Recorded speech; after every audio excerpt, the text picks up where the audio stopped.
Hola, muy buenas tardes, muy buenos días, dependiendo de la hora en que vean el video, muchachos. Ok, continuando con nuestro trabajo dentro de nuestra clase de ética 2 o ética aplicada, como le decidimos llamar, bueno, vamos a continuar precisamente revisando algunos de los avances científicos o algunas de las teorías pues, más actuales, ¿va?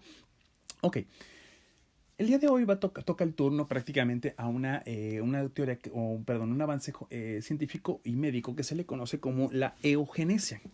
Antes de comenzar, muchachos, ¿qué pasaría si yo les dijera que en algún determinado futuro, quizás cercano, o quizá ya en nuestro propio presente, pudiéramos lograr que dos personas que son del mismo nivel intelectual, es decir, que tienen la capacidad intelectual suficiente o que tienen ciertos rasgos que nosotros queremos. Por ejemplo, pensemos en un niño que quisiéramos que existiera un niño de ojos azules, con el cabello claro, que tenga una buena altura, que sea fornido. ¿Qué pasaría si yo les dijera que lo podemos lograr a partir de encontrar a dos padres, es decir, a un padre y a una madre, eh, que cumplen con las características, o más bien que cumplen con ciertos rasgos similares, y que podemos transmitirlos a un tercer sujeto? Es decir, combinar a estos dos personajes, estas dos personas, lograr que se junten, casi casi como ponerlos en unas citas ciegas, para que se enamoren y terminen precisamente teniendo a este niño y logremos una raza. Ahora, ¿qué pasaría si eso lo pudiéramos llevar hasta el plan social? Es decir, pudiéramos literalmente manipular la especie, lograr que en México cambiara precisamente sus rasgos actuales, que son, por ejemplo, de personas con determinado peso, bajitos, de colores moreno, y lo pudiéramos cambiar. ¿Se atreverían a hacerlo? Bueno, ese es precisamente el tema con el que vamos a estar trabajando. Voy con el concepto de eugenesia, precisamente, que es el tema de hoy.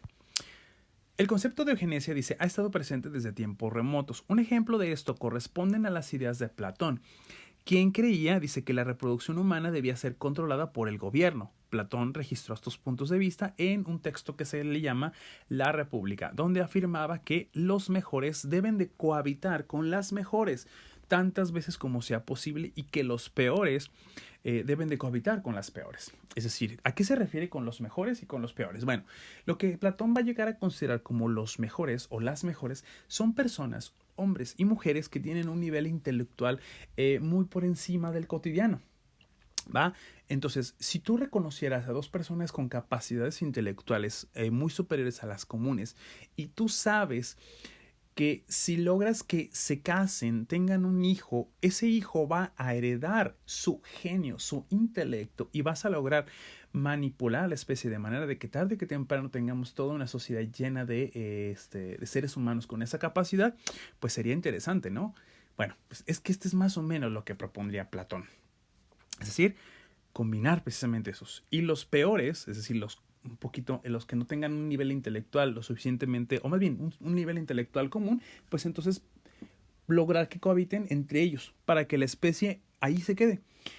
Y los mejores no corran el riesgo de que su intelecto, su capacidad, su gen hereditario se degrade al juntarse con una persona que no esté a su nivel intelectual. Lo sé, muchachos, suena muy clasista, pero prácticamente eso es a lo que se refiere el concepto de eugenesia. ¿Va? Voy para allí.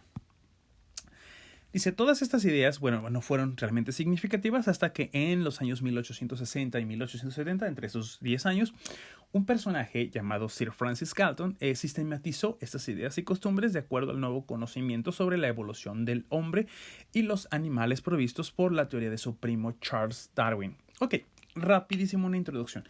Charles Darwin va a ser el que se le va a conocer como el padre de la teoría de la evolución. Él va a llegar a decir que las especies han ido evolucionando conforme éstas se van combinando con determinadas especies que tienen ciertos rasgos nuevos. Pensemos, yo siempre pongo un ejemplo así, ¿no? Imagínense una paloma o un conjunto de palomas, una especie de palomas que tiene el plumaje muy delgado. Llega a una etapa en la que en el medio ambiente, hace frío. Obviamente las palomas con el plumaje delgado, pues bueno, van a sufrir, van a perecer. Pero por ahí de repente la naturaleza se encarga, parece ser así, pareciera como de magia, aunque no lo es. Bueno, que de repente de 2 palomas brota una nueva paloma que trae un gen nuevo dentro de su ADN.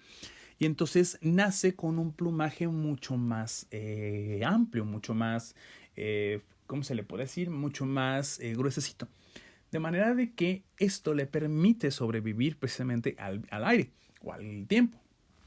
Esto se le va a llamar precisamente la adaptación, planteada desde la perspectiva de Charles Darwin. Bueno, pues esta paloma, bueno, va a empezar a combinarse con otras palomas, de manera de que las próximas especies o las próximas generaciones de palomas, bueno, van a traer precisamente esta característica, es decir, su plumaje más grueso. Las antiguas especies van a ir pereciendo hasta que van a ir evolucionando. Llegará un momento de la historia en que otra especie, o mejor dicho, otra generación, traiga una cualidad nueva que le permita readaptarse nuevamente al medio ambiente. Esto se le va a conocer hasta cierto punto como lo que es la selección natural.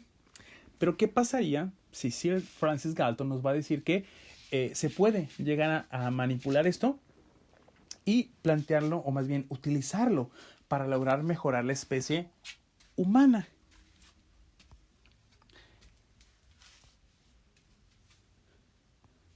Dice, Galton esbozó por vez primera su teoría en el artículo de 1865. Posteriormente, bueno, lo va a plantear o lo va a explicar de manera más detallada en su libro de 1869, un texto que se llama El genio hereditario, donde él va a asumir, de acuerdo, postulando precisamente o retomando la teoría de la evolución, va a asumir que si tú, por ejemplo, conoces a una persona que es de un nivel intelectual muy por superior de lo común y cotidiano, bueno, tú, como amigo, o planteándolo desde la perspectiva platónica, es decir, desde Platón, el gobierno lo que va a hacer es lograr o buscar las estrategias necesarias y aplicar las estrategias necesarias para que él o ella conviva con otra persona de otro sexo. Bueno, pensemos en que tienen un amigo. Va a buscar que ese amigo conviva con una persona de su mismo nivel intelectual. ¿Para qué? Con la finalidad de que el genio de estos dos se traspase a la siguiente generación.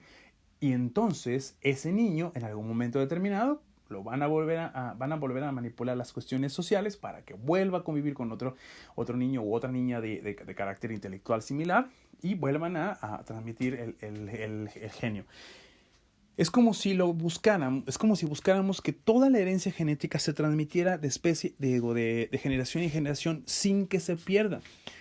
Pero para ello, pues obviamente tendremos que manipular las cuestiones sociales, el Estado y demás. Es como ustedes cuando, si supongamos que quieren por ahí convencer a un amigo o a una amiga de que salga con alguien, porque ustedes saben que es la pareja ideal. Entonces harán muchísimas cosas para que logren que estas dos personas convivan. El Estado haría lo mismo. La diferencia es que lo haría con la finalidad de mejorar a la especie, literalmente. Galton dice, comenzó estudiando la forma en la que los rasgos humanos, intelectuales, morales y de personalidad tendían a presentarse en las familias. A todos nos ha pasado, muchachos, que de repente a un amigo o una amiga o nuestra misma familia nos dice, es que tiene las orejas de tu papá, es que tiene la nariz de tu mamá, es que tiene los ojos de tu mamá, o es que, no sé, tienes el carácter de tu mamá. Bueno, Galton lo que va a decir es que si estos rasgos se pasan de generación en generación, lo mismo pasa entonces con el genio. ¿Será así? Bueno, ya ustedes, si ya llevaron sus materias, su materia de biología 1 o biología 2, bueno, por ahí ya más o menos ustedes pueden responderse esa pregunta, ¿no? Entonces, pero Galton, bueno, creía que sí se podía pasar. Entonces, el genio es fundamental para mejorar la especie. Pero entonces hay que controlar la forma de que eso se siga transmitiendo y no se pierda. ¿Y cómo lo vamos a hacer que no se pierda? No dejando que los genios convivan con las personas comunes, sino genios con genios. Punto nada más. Galton, bueno, concluye que, puesto que puede usarse la selección artificial, es decir, manipular la selección natural de la que hablaba Darwin, manipularla por nuestra cuenta, o en el caso del Estado, manipularla por su cuenta. Para exagerar rasgos, dice, puesto que puede usarse la selección artificial para exagerar rasgos en otros animales, es decir, los animales manipulados genéticamente, por ejemplo, en la actualidad, podrían esperarse también resultados similares al aplicar esas prácticas en humanos. ¿Va? Seguimos. Dice, la eugenesia, terminó aludiendo a la reproducción selectiva como intento de obtener niños con rasgos deseables, generalmente mediante el enfoque de influir sobre las tasas de natalidad diferenciales, es decir, literalmente influir de manera directa en la reproducción, así de sencillo. Dice, uno de los primeros defensores modernos de las ideas eugenésicas fue Alexander Graham Bell, quien en 1881 investigó la tasa de sordera en Martha's Vineyard, Massachusetts. De esto concluyó que la sordera era de naturaleza hereditaria, es decir, genética, y recomendó la prohibición del matrimonio con sordos. Es decir, ¿cómo eliminaríamos las enfermedades? Eliminando precisamente los matrimonios con este tipo de, con esas personas. Digo, esto lo planteo desde una situación imaginaria.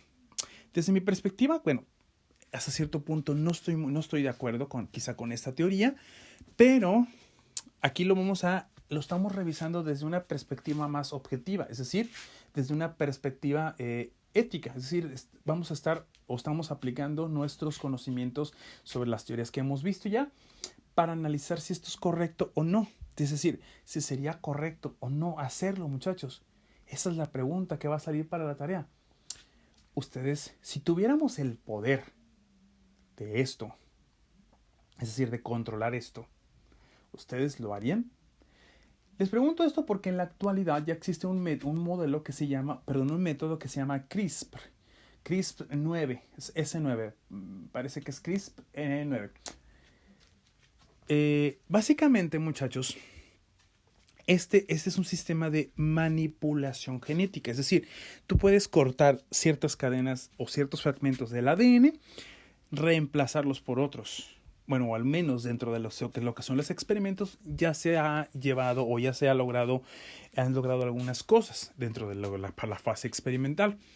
Pero se plantea que esto se pueda llevar a cabo a la vida cotidiana y médica, para resolver problemas de enfermedades hereditarias. De hecho, hay un niño en la actualidad que ya se le conoce como el primer niño con tres padres y 3 tipos de ADN distintos. Prácticamente esto fue una operación que se llevó precisamente a cabo aquí en México, en la Ciudad de México, perdón. Lo que se conoce como la Ciudad de México, o lo que conocíamos como la Ciudad de México, perdón. Básicamente lo que hacen precisamente es llevar a cabo la manipulación de lo que va a ser el embrión. El embrión se retira lo que viene siendo la parte externa del embrión. El núcleo se mantiene y se sustituye por una capa que es donada de una segunda madre. Metes el núcleo y entonces este óvulo, fecundado, o embrión, ya se mete dentro de lo que es el útero de la madre, podríamos decirlo, de la madre original, ¿va? Se sustituye, es decir, se introduce, y entonces de esta forma, eliminando precisamente esa capa exterior que cubría al núcleo, se logra evitar precisamente que el niño obtenga una enfermedad hereditaria que ya venía cobrándoles de alguna manera varios niños o varios futuros nacimientos a estos 2 padres. No se asegura todavía que el niño no pueda transmitir esta posible enfermedad a su descendencia. Sin embargo, el niño ya de alguna manera nace sin la enfermedad. Si requieren un poquito más de documento, más información con respecto a esto, un favor, muchachos, me lo pueden pedir ahorita, me la pueden pedir. Yo tengo por ahí el libro como tal donde viene explicado todo esto, y se los puedo mandar por archivo PDF con todo gusto para que ustedes lo revisen. Para más que nada, por si les interesa meterse más a fondo. Ahorita solo lo estoy trayendo hacia colación de manera muy básica.